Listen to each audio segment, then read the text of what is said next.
Correct చేశారు thank you correct చేశారు మా మంత్రి గారు కరెక్ట్ చేశారు థ్యాంక్ యూ 7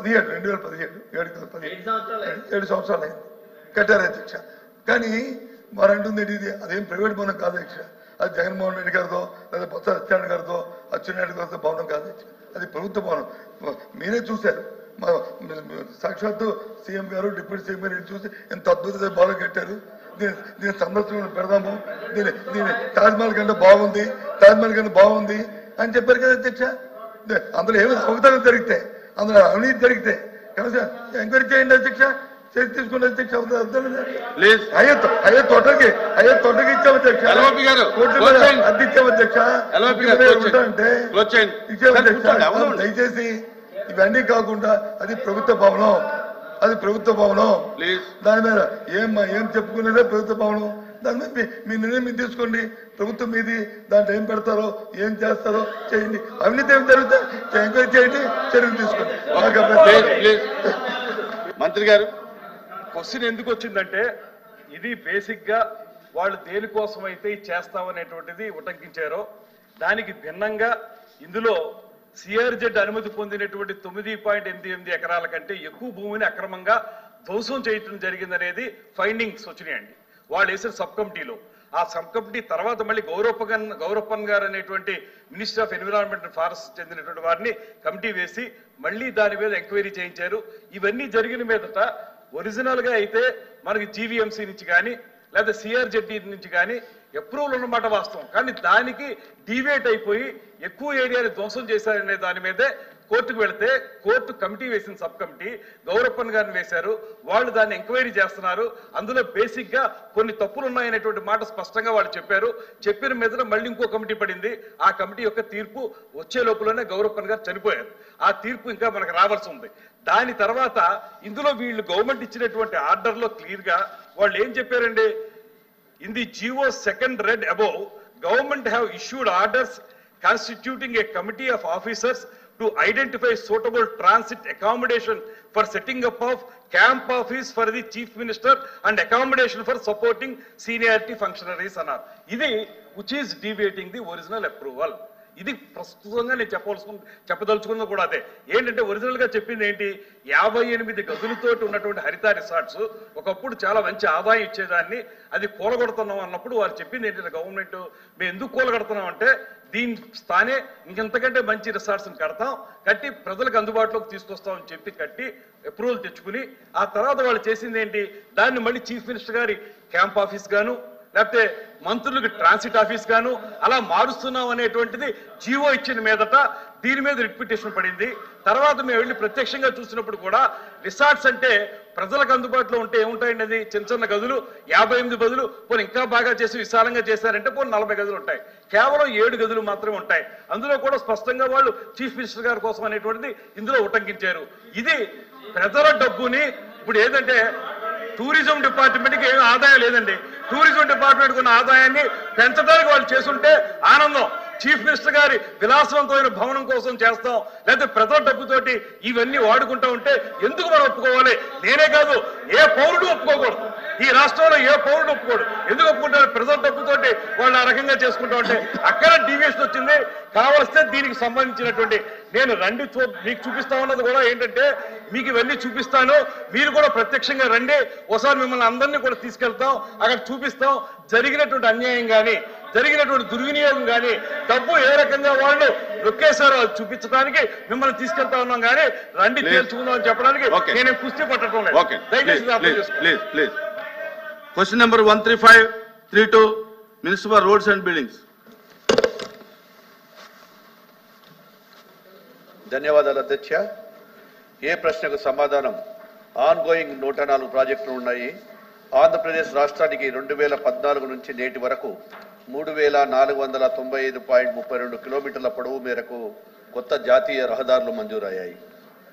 2014-19 మధ్య నాటి ప్రభుత్వంలో 2615 కిలోమీటర్ల రహదారులు అనుమతులన్నీ తీసుకురావడం జరిగింది.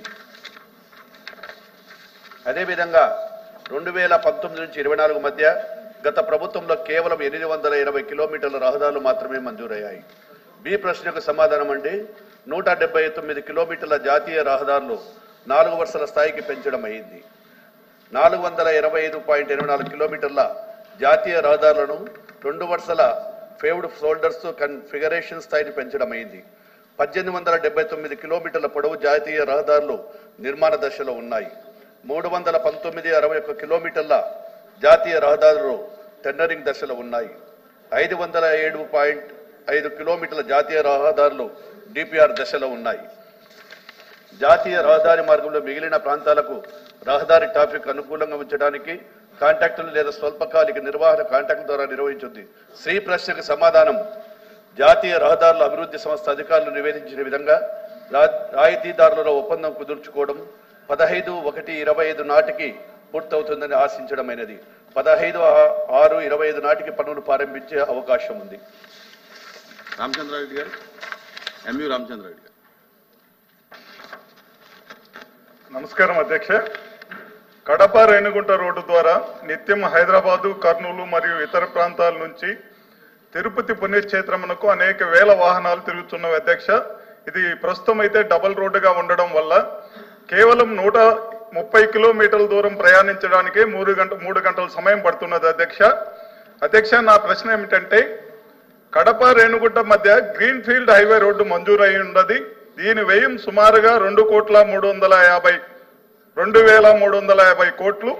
దీనికి టెండర్లు కూడా పూర్తయి 1 ఏడాది పూర్తవుతున్నది అధ్యక్ష. కడప, సిద్ధవటం, ఒంటిమిట్ట, నెందలూరు, రాజంపేట, పుల్లంపేట, ఓబులారుపల్లి, సెట్టిగుంటలో భూసేకరణ కూడా పూర్తయింది అధ్యక్ష. అయితే వీరికి నష్టపరిహారం పూర్తి స్థాయిలో జరగలేదు అధ్యక్ష. ఇప్పటికీ ప్రభుత్వం ఈ సమస్యను పరిష్కరించి ఈ రోడ్డు ఎప్పుడు ప్రారంభిస్తారో తెలుపగలరు అధ్యక్ష. అలాగే అధ్యక్ష, రాష్ట్రంలో నూతనంగా ఏర్పాటు కాబోతున్న జాతీయ రహదారులు ఇప్పుడే చెప్పాడు అధ్యక్ష. అలాగే రాష్ట్ర రహదారులు ఎన్ని ఉన్నాయో తెలుపగలరు అధ్యక్ష. అవి ఏ దశల్లో ముందుకు పోతున్నాయో కొద్దిగా వివరాలు తెలుపవలసిందిగా మంత్రి వాళ్ళని కోరుతున్నా అధ్యక్ష. మంత్రి గారు. అధ్యక్ష, సభ్యులు చెప్పినట్టు గ్రీన్ ఫీల్డ్ రస్తాకు కొన్ని అక్కడ ఉన్నటువంటి ఫారెస్ట్వి అవన్నీ కూడా క్లియరెన్స్ రావాల్సి ఉన్నవి. ఆ క్లియరెన్స్ ఫారెస్ట్లు వచ్చిన తర్వాత వెంటనే దాన్ని కూడా మొదలు పెడతాము. సభ్యులు రాష్ట్ర రహదారుల గురించి అడగలేదు అధ్యక్ష. ఇక్కడ రాష్ట్ర రహదారుల గురించి అడగలేదు, కేవలం జాతీయ రహదారుల గురించి అడిగారు. ఇక్కడ ఒకటి జాతీయ రహదారులు మొత్తం వచ్చేసి 8,744 కిలోమీటర్లు, రాష్ట్ర రహదారులు వచ్చేసి 12,650 కిలోమీటర్లు, ముఖ్యమైన జిల్లా రహదారులు వచ్చేసి 27,062 కిలోమీటర్లు, గ్రామీణ రహదారులు వచ్చేసి 5,663. అంటే మొత్తం మన యొక్క రాష్ట్రంలో 53,459 కిలోమీటర్ల రహదారులు ఉన్నాయి అధ్యక్ష. ఒకటి ఇక్కడ చెప్పదలుచుకున్నాను. 2014 నుంచి 19 మధ్య రహదారుల కొరకు గత తెలుగుదేశం ప్రభుత్వంలో మా హయాంలో 14,300 కోట్లు కేటాయింపు జరిగింది అధ్యక్ష. ఆ కేటాయింపులో భాగంగా 11,468 కోట్ల రూపాయలు ఖర్చు చేయడం జరిగింది అధ్యక్ష. అదేవిధంగా 2019 నుంచి 24 మధ్య వైసీపీ ప్రభుత్వ హయాంలో 16,852 కోట్ల కేటాయింపు చేస్తే కేవలం 7,334 కోట్ల రూపాయలు ఖర్చు చేశామని చెప్పుకుంటున్నారు. కానీ అందులో వాళ్ళు పోతూ 2,300 కోట్ల భారము మా మీద పెట్టడం జరిగింది అధ్యక్ష. దీంతో ఈ ఎన్డీఏ ప్రభుత్వం ఏర్పడిన 100 రోజుల్లోనే 922 కోట్లు వాళ్ళు చేసిన పాపాలు, వాళ్ళు ఇవ్వని బిల్లులు మేము బకాయిలు చెల్లించాం అధ్యక్ష ప్రభుత్వంలో.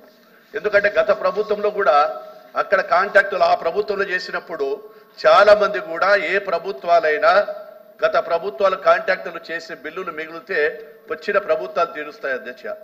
గత ప్రభుత్వంలో వీళ్ళు చాలా మంది మీద కూడా కక్షతో ఆ ప్రభుత్వం గత వైఎస్ఆర్ ప్రభుత్వంలో చాలా మంది కాంట్రాక్టర్లు చాలా మందికి డబ్బులు ఇవ్వకపోతే ఆత్మహత్యలు కూడా చేసుకోవడం జరిగింది అధ్యక్ష. అదేవిధంగా సార్ అవి ఇస్తున్నాం కాబట్టే కదా సార్, మీ మాదిరిగా మేమే పెట్టిపోలే, ఖర్చులు ఎక్కడ చూపిలా, కోర్టుకు పోయి తీసుకొచ్చినా కూడా మీరు డబ్బులు ఇవ్వలే.